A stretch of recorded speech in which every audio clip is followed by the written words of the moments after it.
Welcome to the Kansas City War Room, Warlords. On today's episode of the Strategicon Saga podcast, we are going to discuss ways to close the 12-inch gap.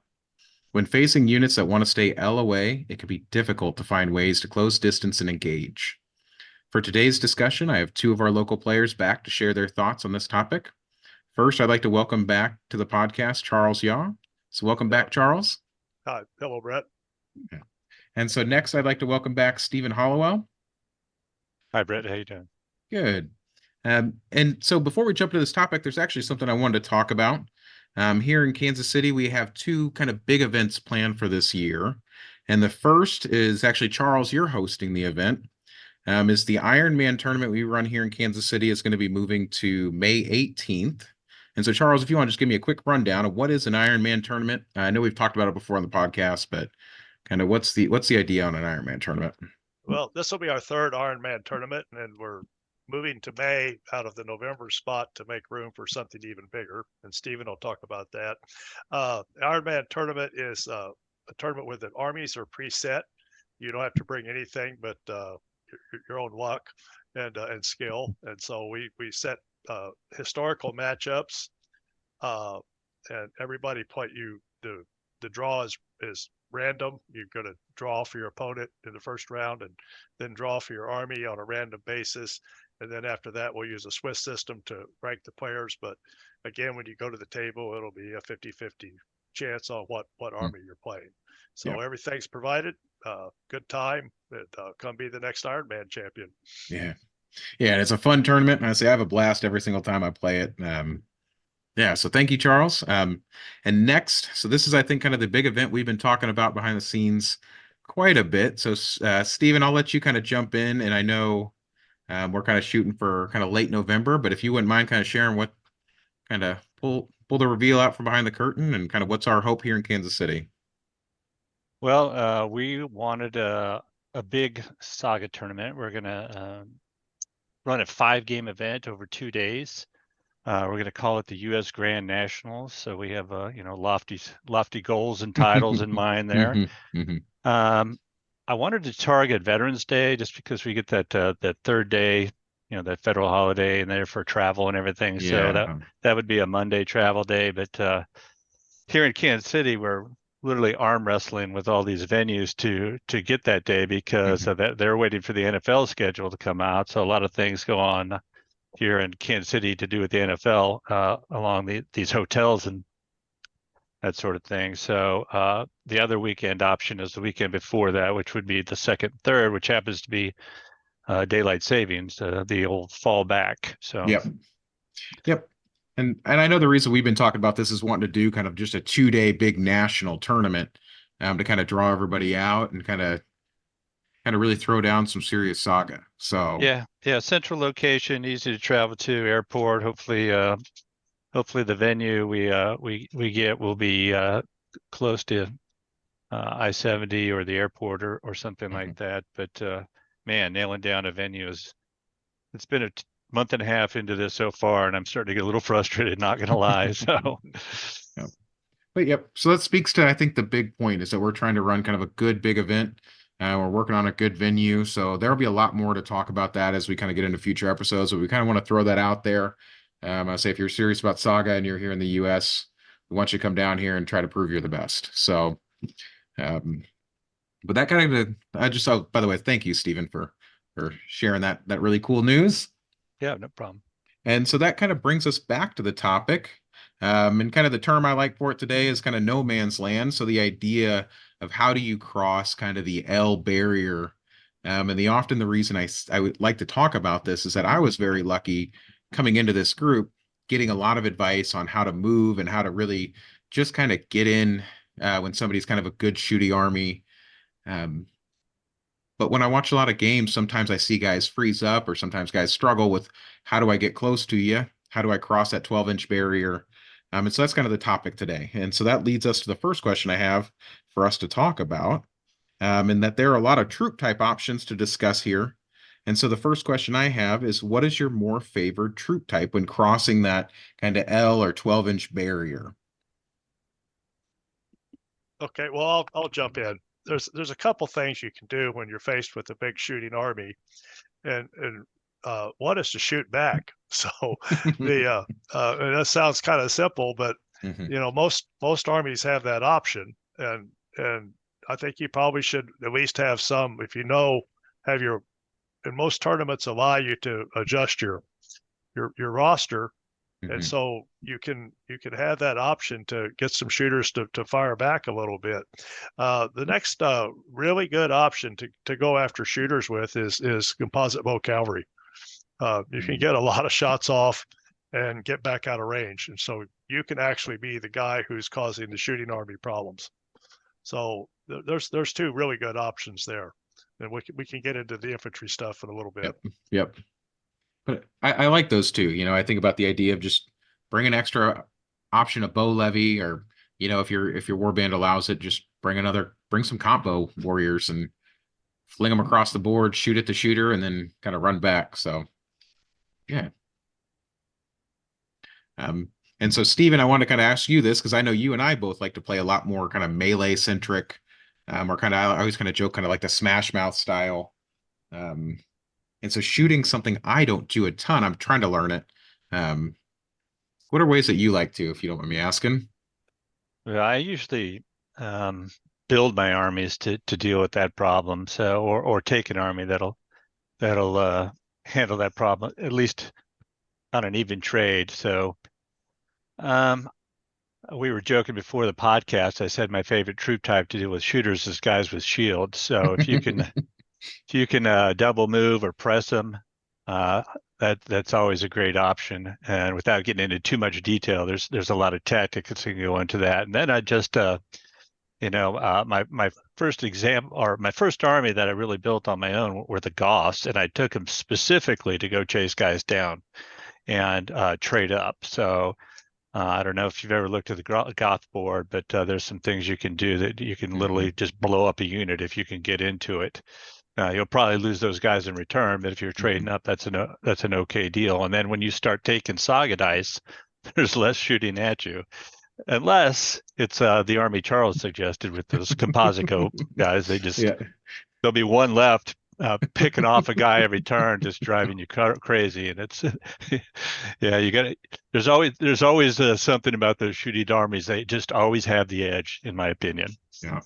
And that's why I think this topic to me is so close to is the idea of like if I really want to play a melee army, you're gonna have to learn to deal with shooting and kind of that idea of like build it in your list, or just build a list that's around it, right? I love the what was it? I was listening to Activation Phase and they were talking about the tactic with the Goth, even though it's kind of wild to think about, is if there's a unit in cover and they're close enough for your what is it? The for the Goths, you charge, or not, you don't charge, you move L and get right on top of the terrain, and then you charge into the terrain and you get your 2 fatigue right there that then allows the board to work well. So you're like, I don't care if I'm mounted or not, I'm coming in that terrain.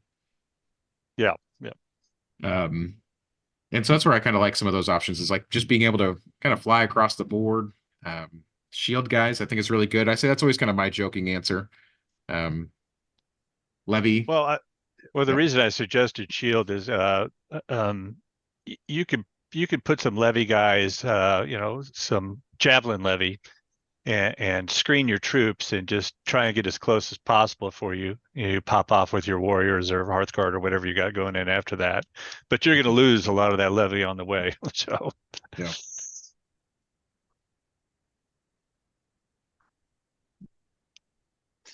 the, Go ahead, Charles.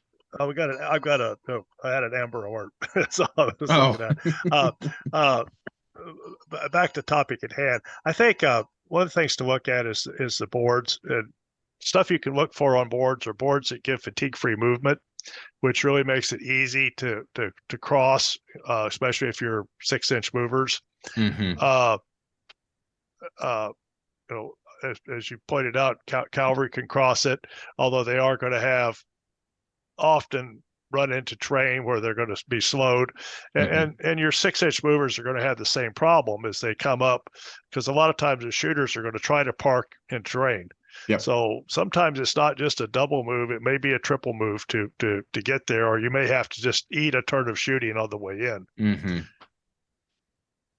And I think that's a big point too, is the idea of like just figuring out how does your board, right? Maybe this is the time I need to double activate it. I guess when I think about that, right? The idea of how do you like to use them to cross that barrier?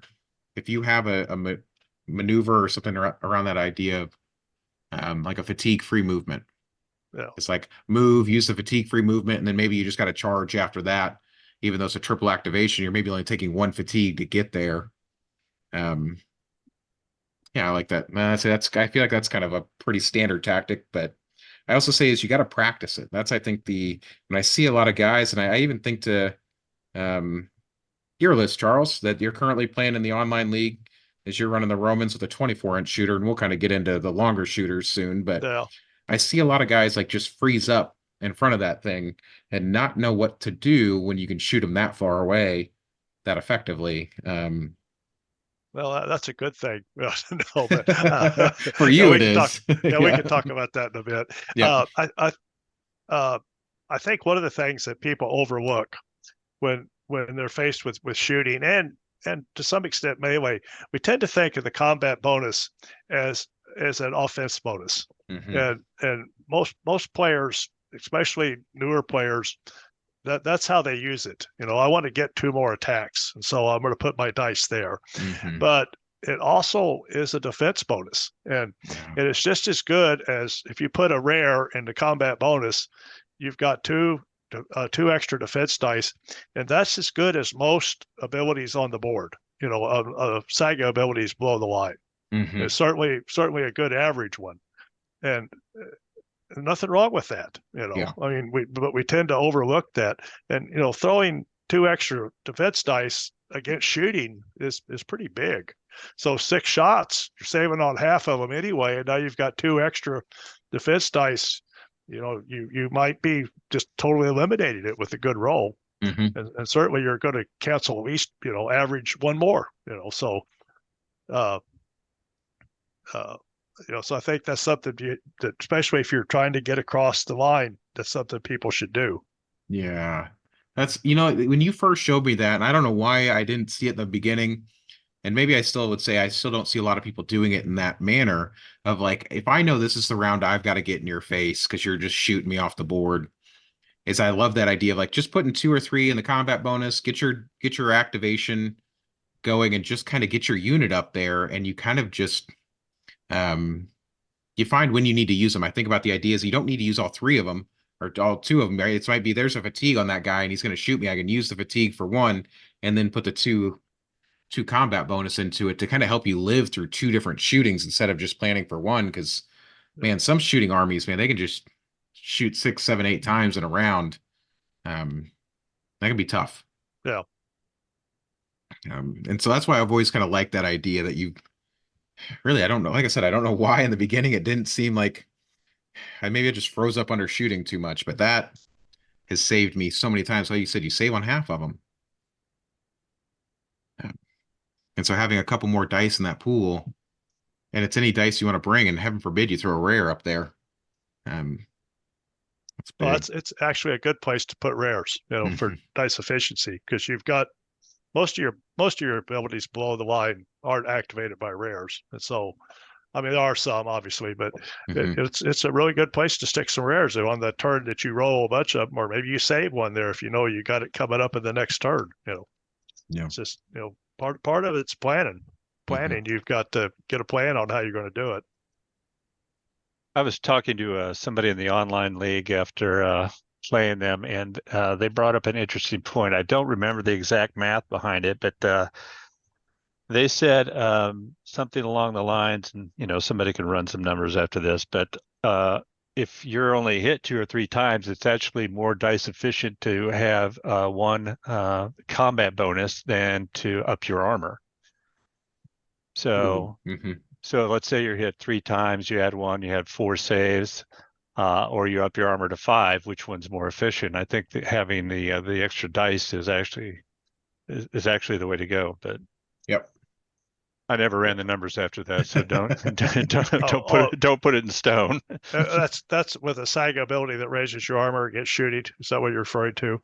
Yeah, Yeah. Obviously, Yeah. if the guy's fatigued, that's a whole different game there. But Mhm. as a there's a specific Sassanid one that raises your armor by 1, Yep. or are you better off using the combat pool? So Yep. Which that's a good point too, is I think balancing, right? If I have maybe a leftover common that my board doesn't need, and I can throw it up there, even better, because maybe that ability, I don't have it, or I think that inevitable turn, oh geez, we all have it where you roll all commons, and you're like, what can I possibly do with 6 or 7 commons? And going, you know what?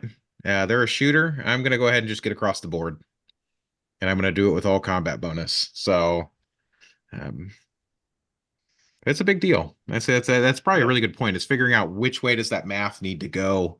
Because if I raise my armor, what's the likelihood you're going to shoot me on 2 shots? Does it really change significantly much, or is my save going to be more important? So it's definitely an interesting topic to think about. Is in the moment math, maybe figure that math out before you go in. yeah. I would say there's a lot of guys that are really good at math, so I'll say that. Well, one of the way you can look at it is that what's shooting at you. If you're going to take like 4 shots from a unit, composite bow horse or something, or a warrior jav levy or something like that, or Mhm. warrior. I mean, say it wouldn't be warrior jav levy. Yep. Warrior, Warrior javelins. Yep. Or you're getting shot at by a 12-man levy crossbow unit.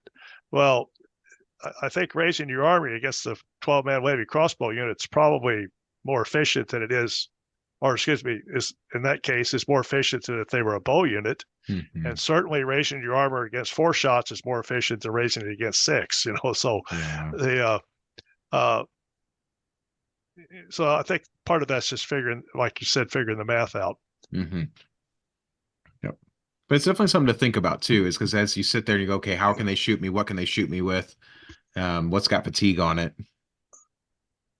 Um, and so this maybe is, and we'll come back. I say we're going to circle back on this topic quite a bit, but I kind of wanted to jump into the next topic. Is there's a lot of different ways to go here, and we could probably spend multiple episodes on this topic because it's such a central piece for Saga. Is even if there's just skirmishing style shooters in a warband where the warband's mostly melee, they're going to be able to bring shooters. So you're going to have to figure out how to get in and underneath shooters at some point. But kind of my next question is, it's always a bigger barrier for foot than mounted. And we've already maybe kind of talked about this, but there's something really big I do want to bring up. What are some helpful things that you do to get foot units to close that 12-inch gap? Because like I said, for mounted, I think we kind of know the answer, right? Is you're going to need to double activate. You're going to sit right outside of L and you're going to charge, or you're going to move and charge. But for foot guys, it's a little bit tougher. And so what are things that have helped you in the past? Or I would say this as being a shooter, I would say this as we went through the online league, me playing the Sassanids and finally feeling like I, at the very end, got a handle on them. Seeing the way guys get up to me with shooters was really impressive. But what are things that help you guys? That's how I'll kind of come back to that. What are things that help you guys? Well, one of the things I do is if I don't have something that I could just immediately hit with a double move or gain some advantage in some way, is I like to give too many targets. So I picked up on this with successors because I seem to be facing a lot of Persians and Indians and that sort of thing. Mm-hmm. And the successors are a pretty good army until you compare them to the Persians and Indians. So I've had my most success, which by the way is not enough success against those 2 armies, but at least not as bad a beating, is just like rushing everybody up and somebody's going to get pummeled. You're going to lose half a unit or more, depending on which of those 2 broken armies you're facing. But you should also be able to get somebody into one of their units and maybe start cracking them and taking Saga dice that way. So I like the too much to shoot at, or the double move are kind of my favorite things. Mm-hmm. So. And I assume you're probably going to get into terrain later, but no, that's kind of where I'm going with this one too. Yeah, but I was just going to bring terrain up. Mm-hmm. So, and we've had a whole terrain segment before, but when you're if you know there are a lot of shooters on the other side of the board, put terrain over there that doesn't favor them. Mhm. It's you don't be putting a large woods or a large field on their side of the board. Yep. Put swamps and the open hill over there. And if you put the hill over there and their horse cav army, put it as far back as they can so they can't hide behind it. Yep. Uh, you just want to open their side of the board up and get those shooters out in the open so you don't have Mhm. the problem of having to make the triple move into trade, where it makes it even harder to get there. Yep. And that's I would say that's sometimes the really hard part too, is figuring out how to use terrain. Because I like that idea, right? I'm going to put a piece of terrain back there that's not useful to you, and it blocks you from putting that inevitable firing bunker in the back line that are kind of right there at deployment, right? I think a lot of us like to use that firing bunker right at the deployment edge, so I can kind of just walk my guys right in there, and they're there for the rest of the game, and they're just going to shoot out of this bunker, be impossible to get out of here. Um, but I like that idea of like basically making you put that bunker farther away so then they have to activate, or it's closer to me so I don't have to triple activate to get into you. Yeah. And that's a really good one. Um, but I think coming back to what you talked about, Steve, is something I'd never. I think it was the first time you and I played. It was like at the actually coming back to the Iron Man discussion, as I had only been playing Saga for a couple months at this point, and we did the Iron Man tournament, and I think I was, oh no, what was it? It was Huns versus Goss. Maybe we played something else. I think we played something where you were Welsh. Yeah, I don't Uh, remember that We game. had I don't know we if had that HUDs versus Goths we in the did have first Iron Huns Man versus tournament. Goth. Maybe that I can't. It was one of the really early games you and I played, and you said that exact statement is you have too much to think about. And it was like the static load that I was trying to figure out of what do I go after? What can I do? I don't know which is the best target here, right? What is he going to come at me with? Which one do I need to weaken? And that was a really surprisingly, like, it doesn't make a lot of sense to put your whole army up there, which I would say you need to do it very smartly. But presenting too many targets, that was a really good tip that I always kind of took from you, is when somebody puts too many targets in my face, I've got to figure out how to deal with that. But also I can do it back to other people. So I've always kind of liked that idea. Um, and coming back to the terrain discussion, um, the one thing, I guess this is where I also think about the idea of using terrain is when somebody puts a firing bunker down.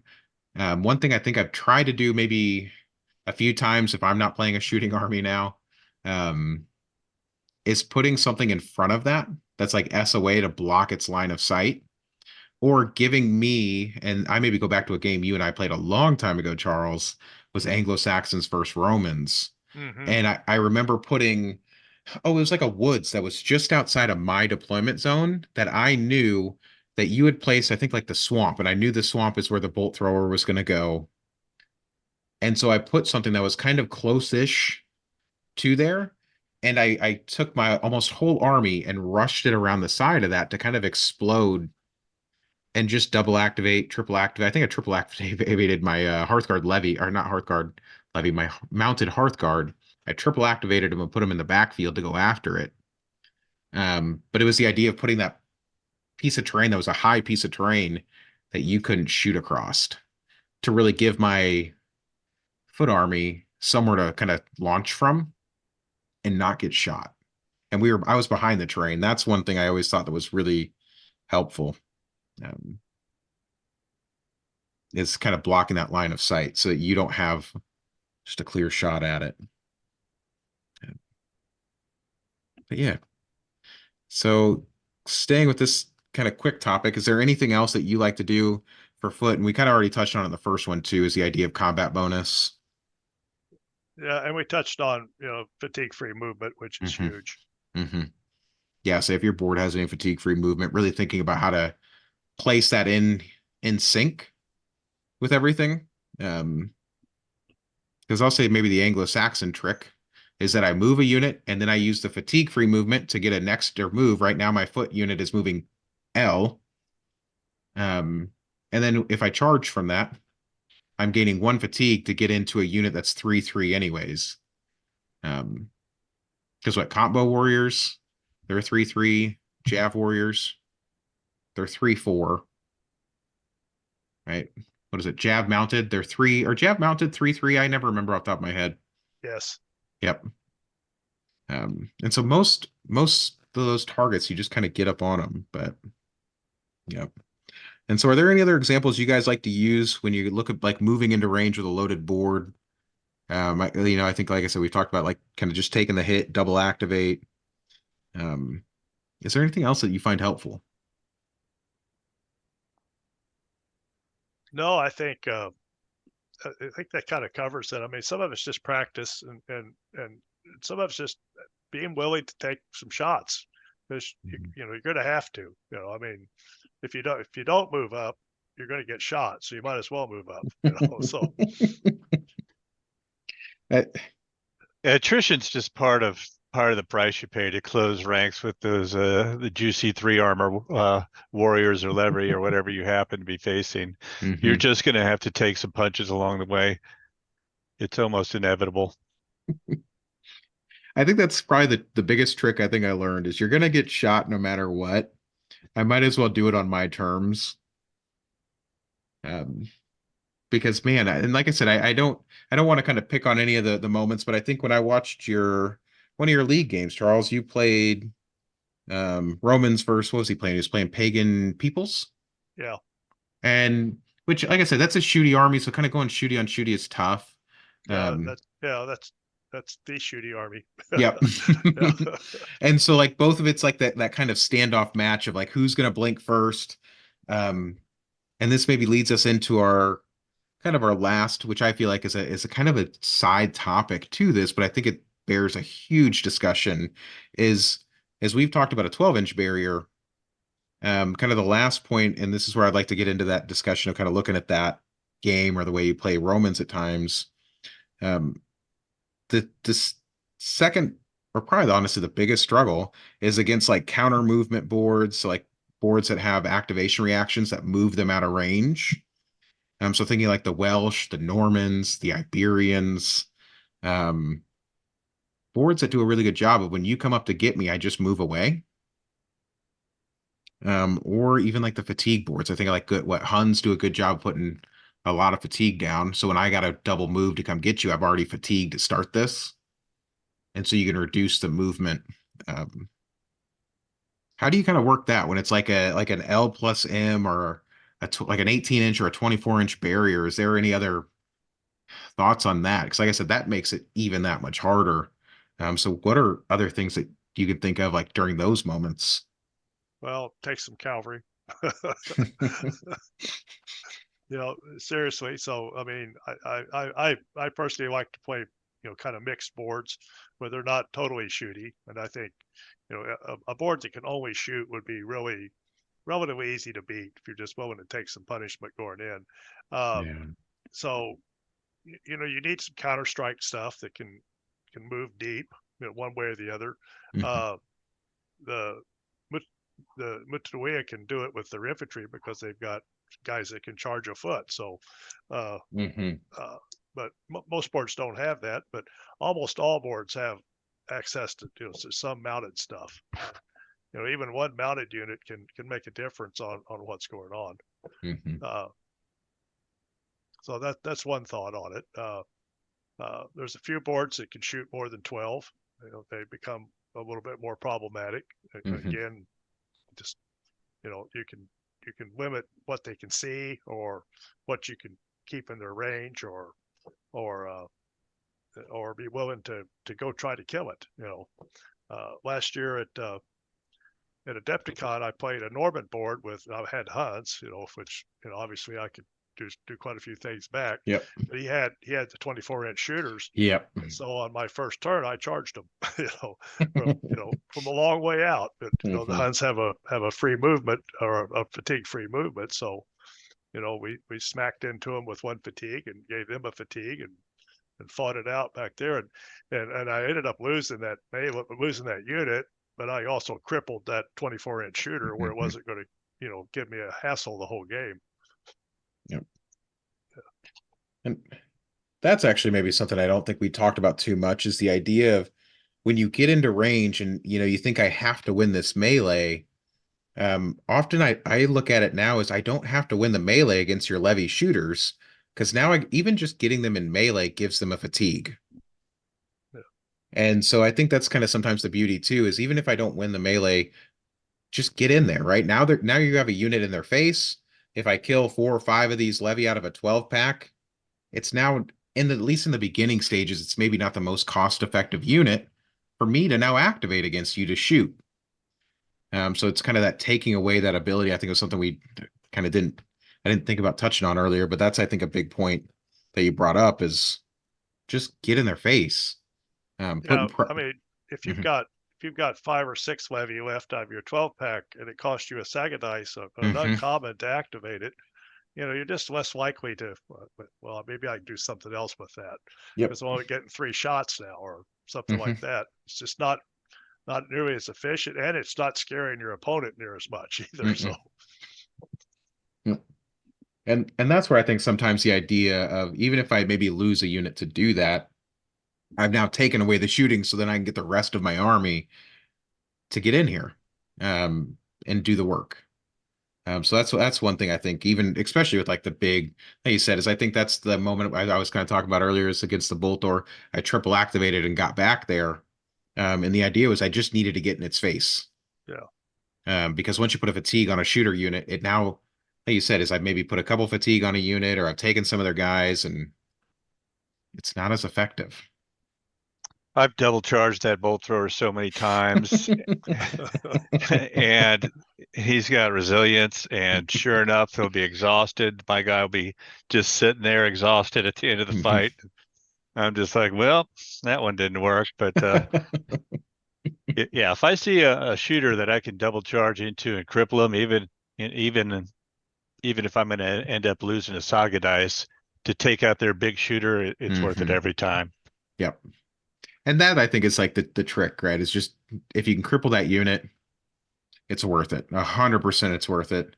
I guess unless it's maybe the Indian chariots, unfortunately. But that's a whole different topic. Oh yeah. Speaking of units that have resilience and they just never seem to die, Bolthor and those freaking light chariots, they just don't die. Yeah. And that's where I guess I may be kind of thinking along the lines of like a countercharge movement. Is there anything else that you find helpful? Like I said, I think about like the Welsh, the Norman, the Iberians. I know there's a couple others out there that I'm just maybe not the most familiar with. Um, but dealing Well, with those boards that kind of move away from you when you get up on them. I think you just have to try and account for it. So when you're plotting your move for the turn, you have to um, check what they're going to do and see how many times they can hop away from you. With the Welsh, it seems like an infinite amount, but some of these others they can only do it one time, Hmm. and then you got to take into account the range of that unit after they move out and that sort of thing. And either you can get them that turn or not. And if you can't, you advance your cost to close the gap the next turn, and hopefully you're not shot to pieces in the meantime. Yeah. I, I like that. That's where I think about trying to find ways to do it. Oh God, I'm trying to think of like a story. I played Terry, speaking of Adepticon last year, I played Terry with his Normans last year, and I had Anglo-Saxons, and one of his units picked up a fatigue, and I knew that was the unit I can't wait to get over. Because I used that. I double activated and I basically hugged him. And I knew if I charged, he was going to use the ability to get that unit away, but he had a fatigue on him. And so I made sure I was inside of oh, what is it? If you reduce the movement, they go down to S. And so Yeah. I reduced the movement because they got a fatigue on them. So that's, I think it goes back to that point of just figuring out how to get fatigue on that unit, or heaven forbid they put a fatigue on that unit, by maybe coming up and shooting and moving. Um, but that was the point where I was able to finally kind of grab one of those units, and just grabbing that unit and just blowing it to pieces.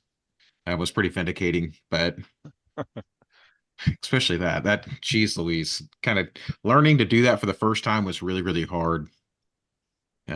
But kind of those, I think, are some of the tricks of like just get fatigue on them, get in their face. Yeah.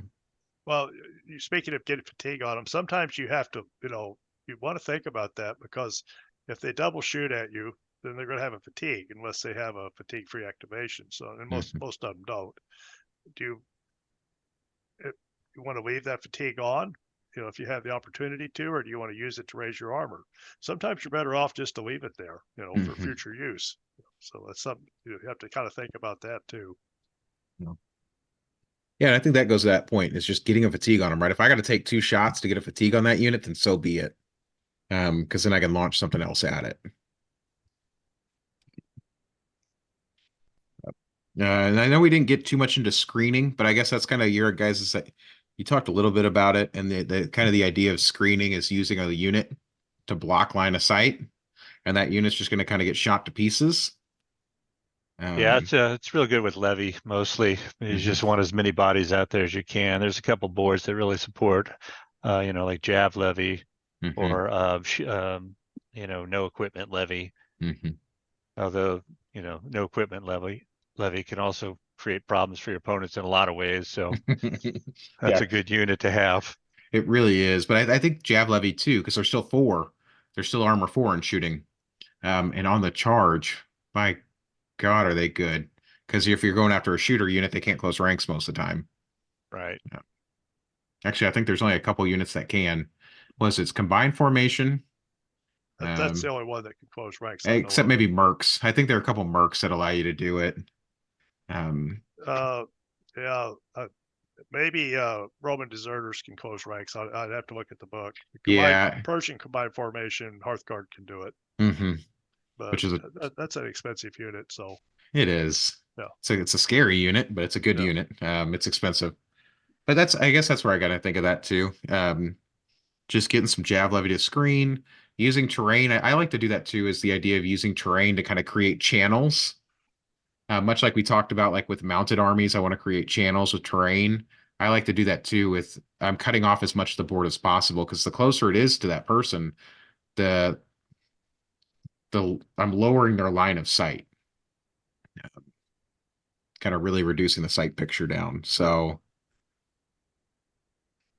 I think those are kind of some of the big ones that I really jump out at. Um,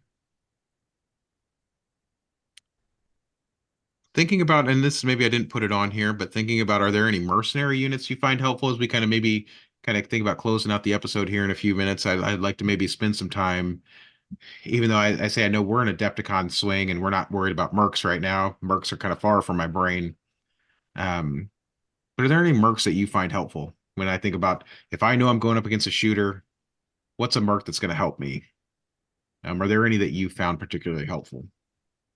There's a couple in a couple different books, and the way they're helpful is they could charge through uneven terrain, or the uneven terrain doesn't slow them down, so they can just get to those camping shooters quicker. But other than that, I don't have a lot of answers there. Yeah, I tend to take mercs for offensive purposes, not defense. So, but there are, like he points out, there are a couple, especially in Age of Alexander, Age of Mhm, Hannibal. There's a some Jav levy that or Jav warriors that can really get after it, and mhm. they're pretty good. Yeah, with the Sam Knights and the Agrarians are really Yeah, good. Yeah, because you can elect to not shoot with them, so they can move 10. And man, when you double activate that 10, whew, they fly across the board a lot quicker than anybody ever assumes they will. yeah, Um, Well, there is one that Charles kind of came up on his own. This is airing after his tabletop game, right? So this is mhm, the guides. They bring a different kind of swing to it. I'll let yeah. mhm, Charles explain that. Well, I'm with my Roman army I've been using in the online league. I take the guides. They help me really control the terrain placement, and mhm, they also are really good in the terrain in that they can move freely through it. They shoot at full value in the terrain, mhm, uh, mhm. which can be devastating if they're shooting out of terrain. It's something that's outside it. It's 8 shots. Uh, so it's a very good unit, and they also really impact the terrain placement. Yeah. Uh, and they're a good offensive unit to have. Yeah, they really play a lot of multi parts of like the whole thing we've talked about today is that they can kind of counterpunch well. Yeah. They help you with terrain because you can take away a piece of terrain, add a piece of terrain with those ones specifically. Yeah. Which speaking of terrain control, Or move it. or Yeah. move it. Yep. The idea of like, oh, you put that there to block my line of sight with my shooter. Or the idea if I'm going to use it, maybe I block the line of sight with your shooter a little bit better. Um, or when somebody's setting up, seeing stuff like that. So that's a, Yeah. but I like that. I like that idea of Yeah. like, how do I maybe kind of put them in here, right? And that's thinking about some of those options, which yes, there's not a ton, but I like the idea. Oh, what is it? The Seloy out of Age of Alexander. You don't gain a fatigue when they die. I think that was they're like the perfect screener unit. They're Jav Levy that you don't take a fatigue when they die. So you can tuck all your guys right up underneath that and use them as a screener. And they like activate for free. It's wild. So I just kind of think about that as like you can just tuck in like 2 or 3 units right behind them and just kind of get right up on somebody and they'll get shot to pieces and I don't care. So, but yeah. Well, I think that covers a lot of what I want to kind of touch today on this topic because it's a topic I see often where guys just I don't know how to get up on shooting and shooting I think we can all agree is it's tough, right? If I can shoot you and not lose a guy to do it, even if I'm shooting at a disadvantage, it's still really good. Yeah. Um, but figuring out how to beat it, that's always the trick. And I think when I see a lot of guys that do like to run melee armies, at least in the beginning, they maybe struggle with the idea of seeing a big shooter in front of them and just almost kind of locking up or freezing up and not advancing, which, like we said, if you don't advance, you're still going to get shot. So I don't know. I guess I just kind of think I'm here to have fun and play a game. And well, if I die charging, I'd rather die doing that than sitting on my back line and getting shot up anyways. So Yeah. Yeah, I mean, you have to remember that with the great offense comes a weak defense with the shooters, and they don't melee well for the most part. There are a couple exceptions to that, but uh, but the most of the time you're going to encounter shooters are going to be levy, or they're going to be warriors, and the warriors will melee pretty good, but they're not going to have any armor, and the levy doesn't have either. Yep. But they still shoot really good, and so that's why people really like them as shooters. But if you can get into them, you can kill them. So you just have to go get them. Yeah.